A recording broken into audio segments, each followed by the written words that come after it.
가볍기 그지없다라는 그러한 한동훈 장관의 모습에서 연민의 정 같은 건 따지기 필요도 없이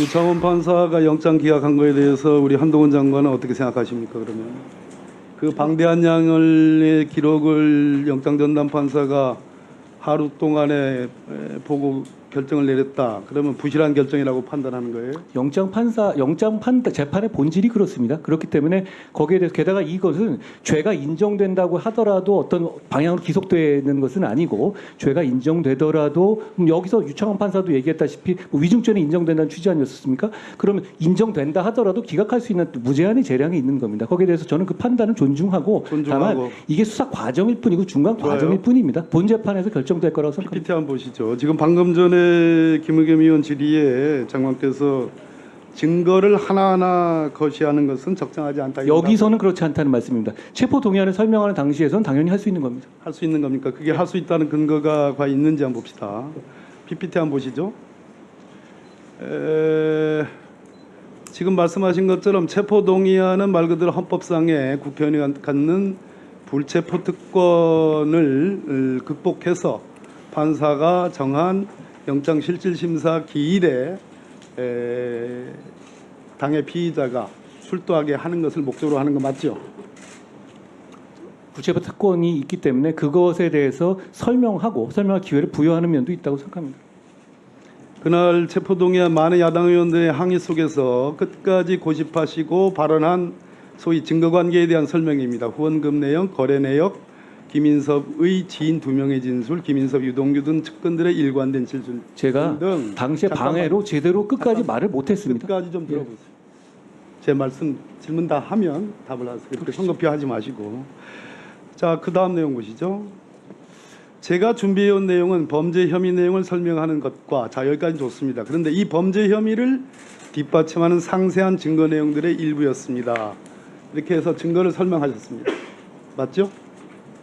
제가 말 내용 기억 안 납니다만 뭐 제대로 적어오신 건 맞을 겁니다. 예. 그 다음에 이재명 대표가 비리 혐의의 정점이고 이재명 대표가 빠지면 구속된 실무자들의 범죄 사실은 성립 자체가 말이 안 되는 구조입니다라고 유죄를 확정적으로 말씀하셨습니다. 맞습니까?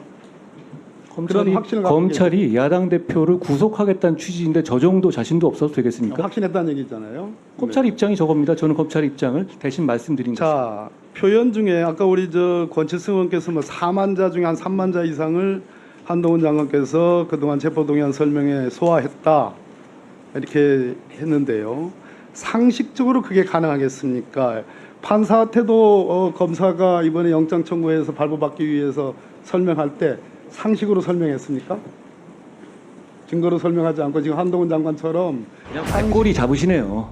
지금 당연히 증거로 설명하는 것이고요. 한동훈 장관이 설명을 드리는 거죠. 특기가 아닙니다. 예. 자, 상식적으로 그게 가능하겠습니까? 라는 표현이 한 나라의 법무부 장관으로서 가치 중립성을 표방하고 객관성을 대표하는 법무부 장관이 적어도 국민과 국회의원을 상대로도 반드시 체포동의안이 통과되기를 원한다라는 그 설득력의 신뢰가 있으려면 보다 더 가치 중립적이고 객관적이어야 되는데 이렇게 이건 상식입니다라고 얘기하는 정도의 수준 그거 가지고 과연 판사가 설득이 될까요? 판사 설득은 이제 검사들이 할 것이고요. 그리고 증거 판단을 하는 건 당연히 상식으로 하는 것입니다. 상식이 아니면 어떻게 증거를 판단하나요? 증거 다음에 상식이죠. 그래서 자, 장관 제가 그렇게 말씀드렸잖아요. 증거 많지만 상식을 말씀드렸잖아요. 그렇죠? 들어보세요. 감정이 많이 투입됐다고 생각하지 않으세요? 그날 이재명 대표에 대한 첫 번째 체포동의안은 물론이고 두 번째 체포동의안은 우리 한동훈 장관이 갖고 있는 객관성은 전혀 없는 사람입니다. 오로지 자신의 판단과 주장만 중요하고 남의 의견은 경청하지 않는다. 가볍기 그지없다라는 그러한 한동훈 장관의 모습에서 연민의 정 같은 건 따지기 필요도 없이 국민에 대한 설득력, 대법원에 대한 설득력을 스스로 훼손하는 거 아닌가라는 저 개인적인 판단을 들었는데 제가 잘못 판단한 겁니다. 위원님 개인적 판단이고요. 그리고 자, 게다가 민주당의 상당 부분이 다음 이 가결표를 던졌다는 점도 생각해 보십시오. 격에 설득력 있으니까 자, 가결표 던진 거 아닌가요?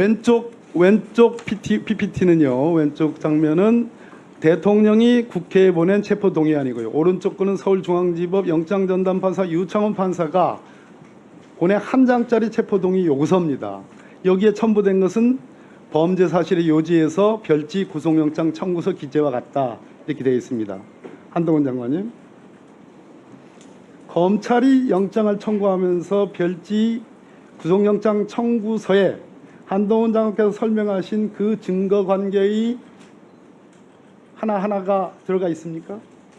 구속이 필요한 사유 들어가 있지 않아요. 들어가 있습니다. 안 구속이 들어가 필요한 사유에. 안 들어가 있습니다.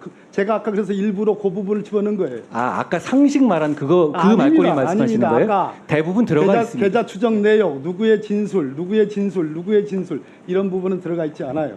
자, 뭐 우기시니까 자 다음 보십시오.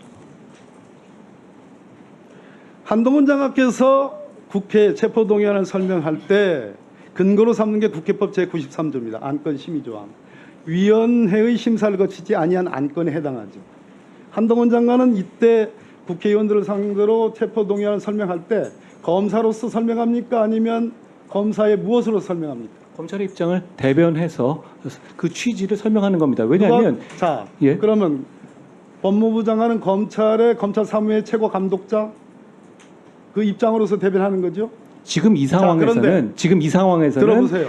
그 자, 구속 영장이 어차피 필요하다는 취지를 설명하는 들어보세요. 것이죠. 국회법 제93조의 제안자가 그 취지를 설명하여야 하고라고 해서 취지라고 되어 있습니다. 우리 법조인들은 다 압니다. 취지와 이유가 구분된다는 거. 한동훈 장관은 취지를 설명한 것이 아니라 그래서 4만 자 중에 3만 자를 혼자 독식을 한 거예요.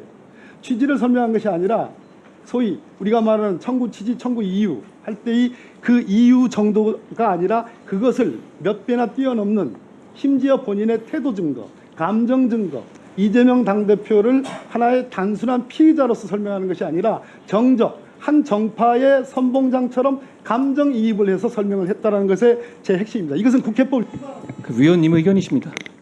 그러면 그렇게 국회의원을 구속하는지 여부를 결정하는 데 있어서 왜 설명을 안 듣고 결정을 하시려는 겁니까?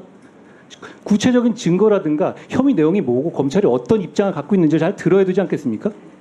저는 오히려 그걸 끝까지 못하게 하기 위해서 방해한 것에 대해서 사과하셔야 한다고 생각합니다. 더 열심히 하셨어야 한다고 생각합니다.